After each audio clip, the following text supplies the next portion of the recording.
because the silent P said so, because the silent P said so. AEW. I swear AEW literally starts strong every single week, whether it is a tag team match, whether it is a 6-man tag team, whether it is what we got this week, the match, the first debut match of Christian Cage on AEW Dynamite versus Kazarian. It's just, they know how to get me excited. They know how to get me excited for the match. I mean, for the show. The moment it starts, before the show is even over, they know how to get me excited for next week's show. And that is a damn delightful thing. My name is Tyler Switchdown. I am the Silent P. You are watching The KOO Company. You are watching Cause the Silent P Said So on The KOO Company. Thank you for checking out this YouTube page. Thank you for checking out this YouTube video. If you are feeling what you're watching, make sure you subscribe. Make sure you hit that bell notification to stay in tune with all the rest of the videos that we make. We make wrestling content like this. All of the episodes of Cause the Silent P Said So can be found right here. But we also make different types of content. Go check out the Saturday morning synopsis teaser, which is out. Now let's get into 8 cool things that happen in this AEW Dynamite. Because the silent P. AEW is literally like the closest thing that I have to a soap opera at the moment. I look forward to it every week. You know, whether it's dark elevation, I am completely into it. I feel like I am always behind on being the lead. I don't follow Sammy's podcast, YouTube blog, but it gets me excited. You know, it's truly like Sunday Night Football. It's a Super Bowl at least once a month. So it was really incredible to see how this week's AEW went down. God, it's just, where do I start? Let's get into the top 8 things. Jon Moxley and his incredible promos. It's just, they feel natural, unscripted violence. This man truly, he lives up to what his t-shirt says, which not everybody always does. But Jon Moxley's promos, they just get me excited. They get me hyped. We all were absolutely craving the Kingston lineup with team up with Jon Moxley, and it ended up being even better than we could have ever expected. You know, seeing them start off as the damaged, pissed off, angry people who can therefore work their way up to get the tag team. It's just incredible. Also, Jon Moxley just feels strong and present despite him not being directly in the title position. I mean, granted, he's still beefing with Kenny Omega. They have that fight next week, but it doesn't feel like he is the only thing gunning for the title, even though Kenny Omega and Jon Moxley are still beefing. And that's just fun. It feels good. I'm into it. Damn, I love AEW Dynamite. Call me a Mark. Call me. I'm down for it. Call me a Mark Calloway. But I'm so into it.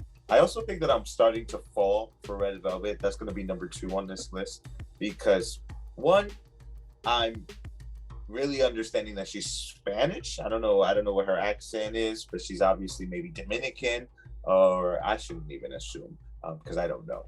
But one, it just makes me resonate with her more because they definitely were kind of treating her like just a little mini Brandy, and just knowing that she has an accent and that she has her own heritage makes her stand apart. And I think that she's probably really good at promos. She's really good at getting me enamored. She's really good at finding a way to get us into her character. And I mean, down from the name, I mean, it's really what it is. It was really the opening up from her and allowing her to allowing us to see her in that video package, allowing her to get some time to really speak for herself, that I think took us to the complete, absolute next level. and I love it. I'm also very much into the Nightmare Family, QT Marshall. You have to say it like that because everybody else does. QT Marshall, Nightmare Family, Light versus Dark.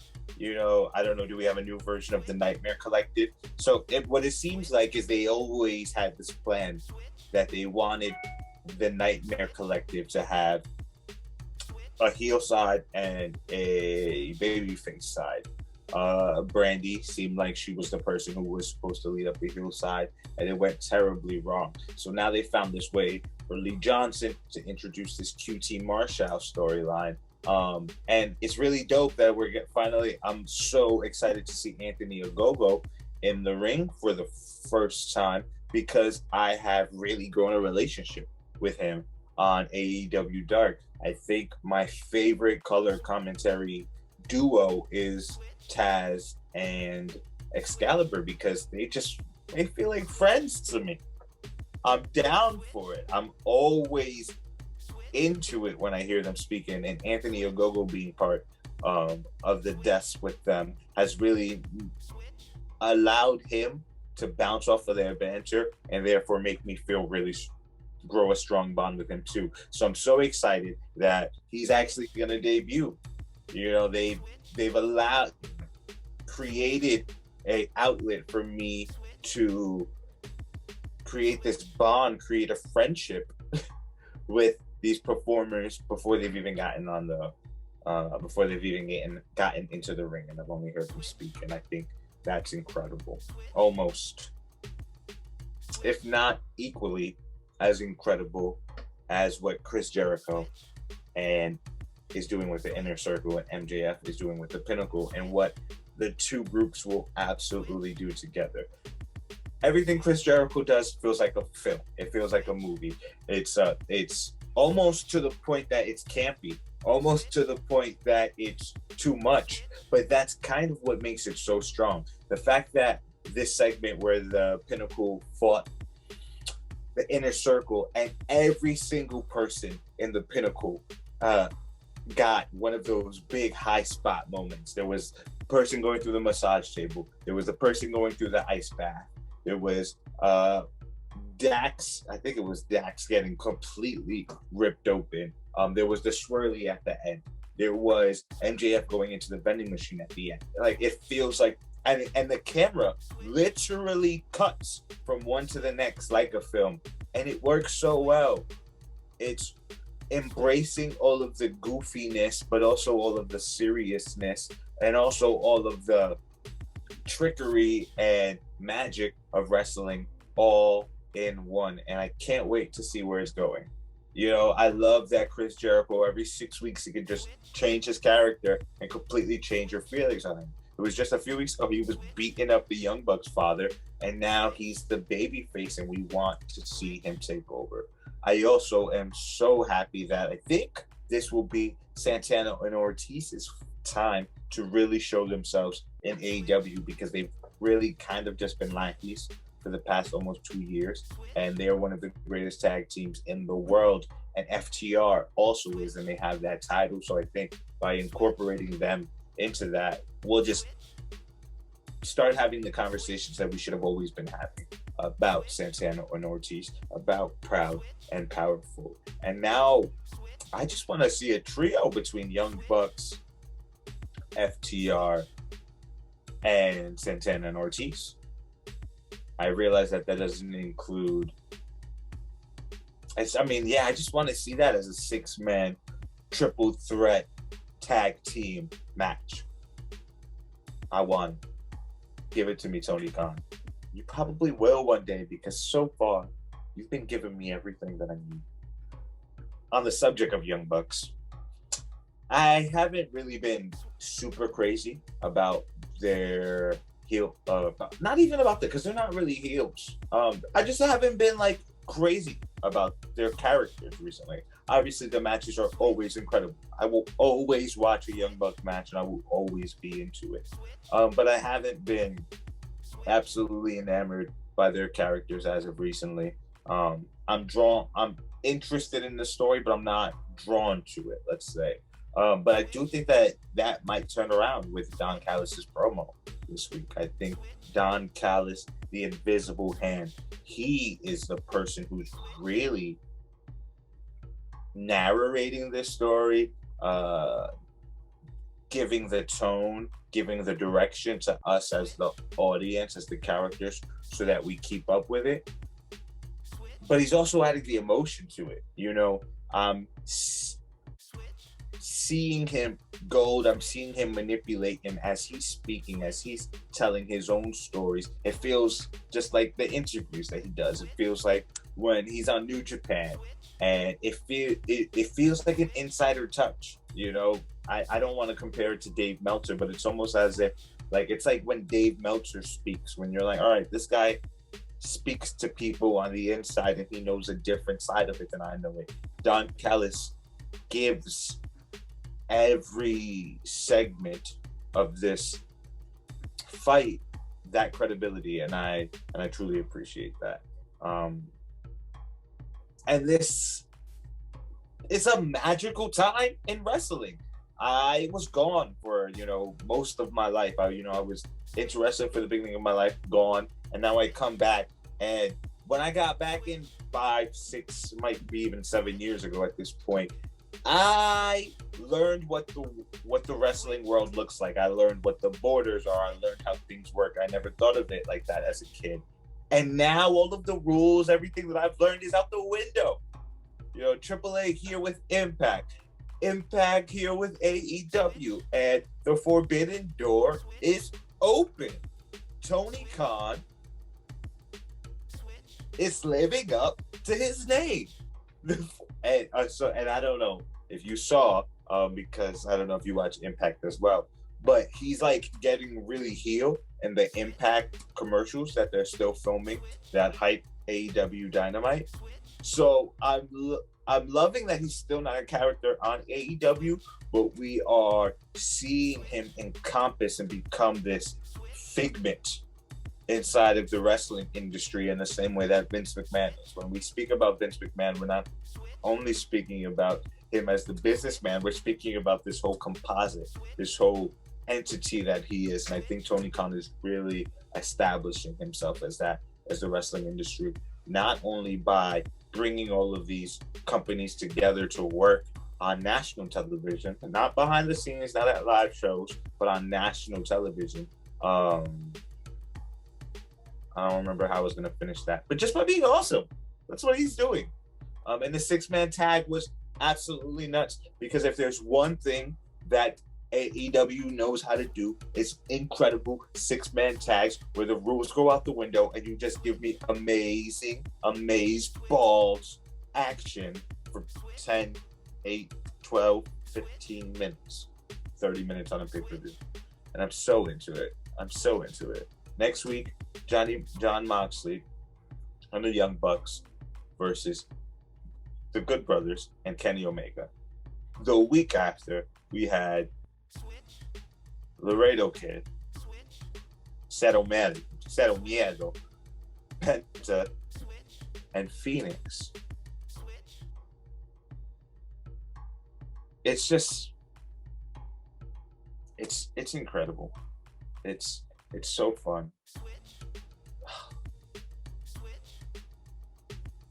All right, let's keep getting back to it, because before we actually speak about Arcade Anarchy, I should also admit that aside from me crushing on Red Velvet, I had an absolute huge crush on Tay Conti too. And I really like that, despite Energy not being in the picture anymore, they've really found a way to mix the men's and women's division. Not like we need it, but it is cool. It feels like true faction, because they've been able to really attach Tay Conti to Dark Order without having her join the Dark Order by using -1, who seems to have the exact same feelings that I have about Tay Conti. And then now it's all connecting to the Matt Hardy new faction. What is it? The Matt Hardy Office? Damn it. Matt Hardy family off. I lost it. But having that all mixed together is incredible. So I have a crush on Tay Conti. I have a crush on Red Velvet. It's out there in the world. And Thunder. Let's keep going. Arcade Anarchy. It was a sick name, and it was fun. It was so fun. You had Legos. You had whack-a-moles. The Pixie song is incredible. It's this thing that Tony Khan is starting to do. First with Jungle Boy, now with Orange Cassidy getting the Pixie song. It feels like it's not supposed to happen, but also it makes all of the rules, which are basically the WWE rules that we've gotten accustomed to, it's throwing them out the window. And this match was literally the closest thing to a full-out brawl inside of an arcade, which is what you expect from your music, which is what you expect from your video games, which is what a childhood fantasy looks like, which is what I would put into my own action movie. And every single one of the gimmicks that I would have thought of, they did. And it's absolutely incredible.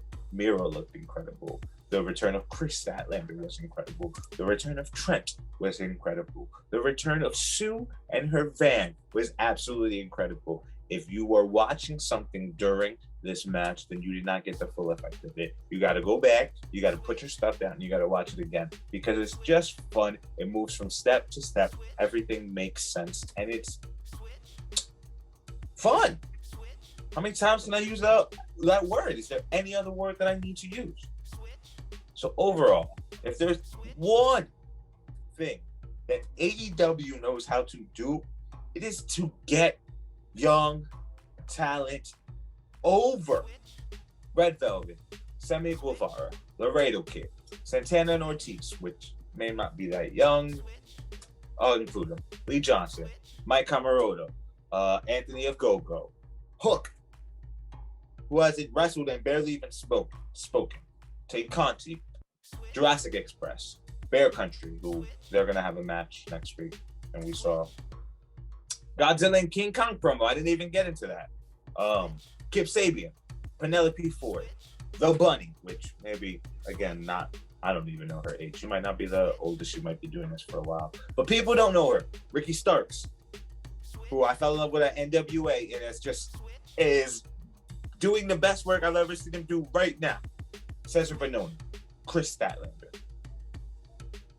They know these are all mostly people who 18 months ago I had no idea who they were, and I feel extremely strongly about almost all of them. Cesar Bononi, out of the whole list, is probably the person who I have the least attachment to, and I learned this week that he is saving money for a fundraiser for something for his wife in real life. I don't know the details, excuse me, but it makes me like him even more. It makes me excited to see the Bad to the Bone tattoo across his belly. And I'm happy that after leaving NXT, he has been able to find greener grass. They make me love these people that I did not even know before. And this is not even the Elevation show. There's a show called that. And then there's another show not called that also does that. Damn it, I love AEW. I hope that this renaissance, the renaissance cannot last for the next 50 years, but I hope I just always have this love for AEW. You know, it's the same feeling that I have for Dustin Rhodes, where I'm like, bro, I've known you forever, and I just want to see you keep shining. I want to see you keep growing. I want to see you keep building. I hope I feel like that about wrestling forever. The same way I'm starting to feel about QT Marshall, knowing all that he does. Same way that I want to see Miro have a height in his career, to reach a climax in his career that he has yet to reach. Same for the Best Friends. Same for Sue, Trent's mom. It's great. SCU is great. Christian Cage is great. AEW Dynamite. It's the best show on Wednesday night television. Yes, it's my favorite. but it is also the best. And I can say that 100% confident. Because this is because the Silent P said so. I am the Silent P.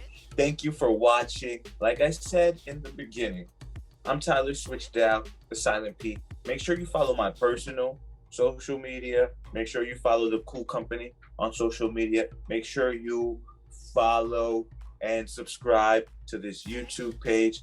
Click that bell notification so you can stay tuned with all of the videos that we put out. If you enjoyed this, I have new merch out. The KOO Company has new merch out. They're all connected because everything I do is through the KOO Company. I got new music out. You can check out my Twitch. You can check out my TikTok if you're into that kind of stuff. And check out the rest of the videos that we have. We have a playlist of all the Cause the Silent P Said So videos. And we also have a playlist of some of the new videos that you haven't seen called KOO TV. So check it out. And also check out the Seriously Cool website, seriouslycool.com. We're just really passionate about all of this. And I'm really passionate about AEW Dynamite, as you can tell. Have a good week. Be productive. Enjoy yourself. Like a little K-pop. Wait, hold on. Gotta get it right. Is that it? Gotta get it right. Because the Silent P said so. Because the Silent P said so. Seriously? Cool. That's like so cool. Seriously?